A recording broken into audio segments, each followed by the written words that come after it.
Cette fois, c'est exactement la même histoire. Ton barman, c'est ma fourmi. Il travaille tout le temps. Il n'a pas une vie très amusante, mais il ne manque de rien. Et ton chanteur, c'est la cigale. Il profite, il s'amuse, mais il ne sait pas de quoi il vivra demain.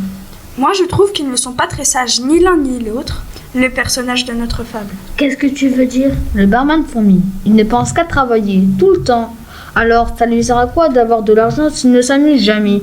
Et la chanteuse cigale, elle s'amuse, mais elle est complètement idiote. Elle ne réfléchit pas. Oui, la chanteuse cigale n'est pas très futée. Et elle devrait comprendre qu'on ne peut pas faire que s'amuser dans la vie. Il faut travailler aussi. Mais je ne suis pas d'accord avec toi pour le barman fourmi. Lui, il travaille beaucoup. Mais à la fin de sa journée, ou à la fin de l'été, il rentre chez lui. Il a des réserves, de l'argent, et il est tranquille. Il fait ce qu'il veut. Alors c'est ça la morale de ton histoire, il faut travailler et après on peut s'amuser. Oui, il faut savoir faire un peu les deux. Trop bien. Tu en as encore des fables comme ça? Une avec une tortue par exemple? J'adore les tortues. J'en ai même une chez moi, dans un terrarium. Alors voyons, une histoire de tortue. Mais oui, j'ai le lièvre et la tortue. Chouette, c'est quoi un lièvre? Un lapin sauvage? D'accord, vas-y, je t'écoute.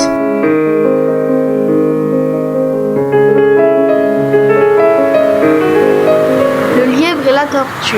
Rien ne sert de courir, il faut partir à point. Le lièvre et la tortue en sont un témoignage. Gageons, dit celle-ci, que vous n'attendrez point sitôt que moi se dit. Sitôt, êtes-vous sage?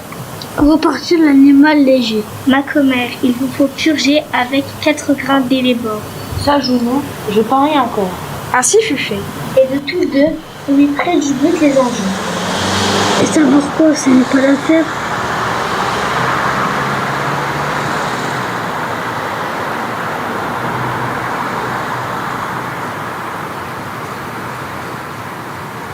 Ni de quel juge l'en convainc.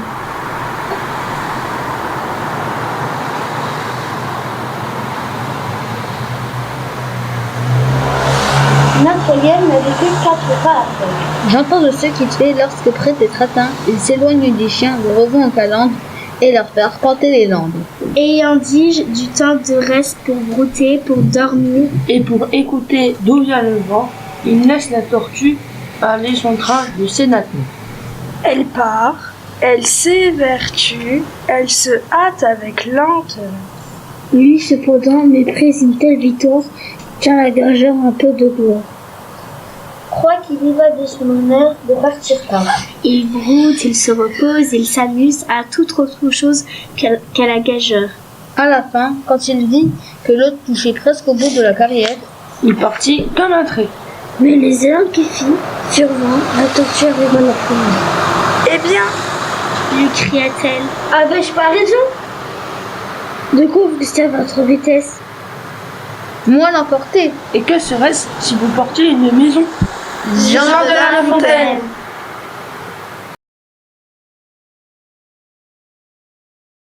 Il s'est passé la même chose chez moi à Ucange. Ta tortue a fait la course avec un lièvre? Mais non, c'est un copain de mon père, il s'appelle Félix Lièvre et il est médecin. Moi, il me guérit tout le temps quand je me fais mal. Et donc, l'ami de ton papa s'appelle Monsieur Lièvre, comme dans ma fable. C'est ça le rapport? Mais non, écoute!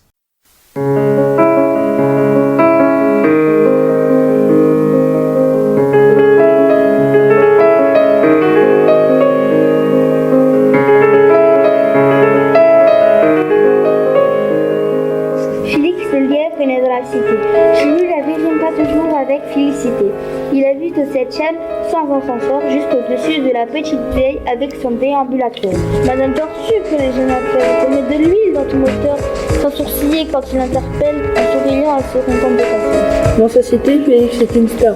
Sur le terrain, il brille comme un phare, parce qu'il coûte plus que les autres, parce qu'il est beau et que son talent est rare. Il a plein de potes et les fils le disputent. Alors bien sûr, il se la peine dans les rues avec sa trottinette. Il fonce pour tout, le vent siffle dans ses oreilles. La vérité, c'est tout ça chouette. Il sait que ça lui fera gagner des oseilles. Ce matin-là, le sang à fond dans les oreilles, il n'entend pas le canon qui le cueille. L'envoi volait trop haut dans le ciel, aller simple pour le paradis artificiel.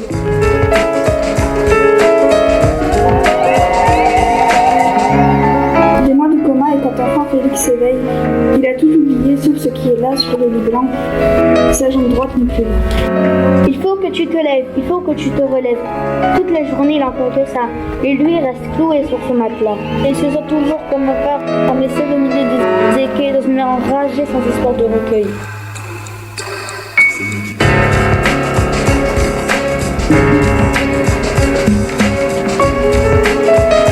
Sa mère pleure sur son corps amoché. Son père ressasse. Mais qu'est-ce qui s'est passé? Pour tous les autres, c'est déjà du passé. La vie continue, on ne peut pas s'arrêter.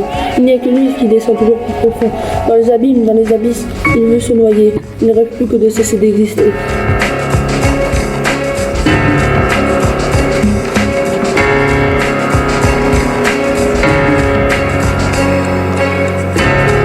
Et puis un jour, quand il se réveille, à son chevet tricote la petite vieille, celle du 6e avec son déambulateur. Sa jupe de laine, son gilet bleu, son éternel sourire qui vous réchauffe le cœur.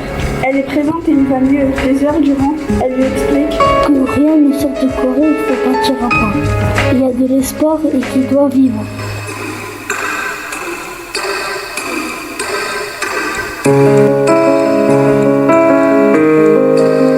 Le foot, il regardera la télé. Il est temps de se conduire en aîné et d'apprendre la trottinette à sa petite sœur. Avec Madame Tortue, il devient bon lecteur. Chez Saint-Exupéry, il apprend que l'essentiel est invisible pour les yeux. On ne voit bien qu'avec le cœur, désormais il travaille avec ardeur. Il va aux séances de kiné entre le cœur en nièce. Nièce, c'est un beau mot. Il l'a appris à toute vitesse. Avec Madame Tortue, un ancien professeur, maintenant c'est décidé. Il deviendra docteur. À ses parents qui le regardent avec stupeur, il répète qu'il n'a plus peur. Comme disent les profs, il a des capacités et que c'est sa liberté retrouvée. L'avenir à nouveau lui sourit. Il sait ce qu'il va faire de sa vie. Il sera médecin pour les enfants. Il les réparera pour qu'ils soient comme avant.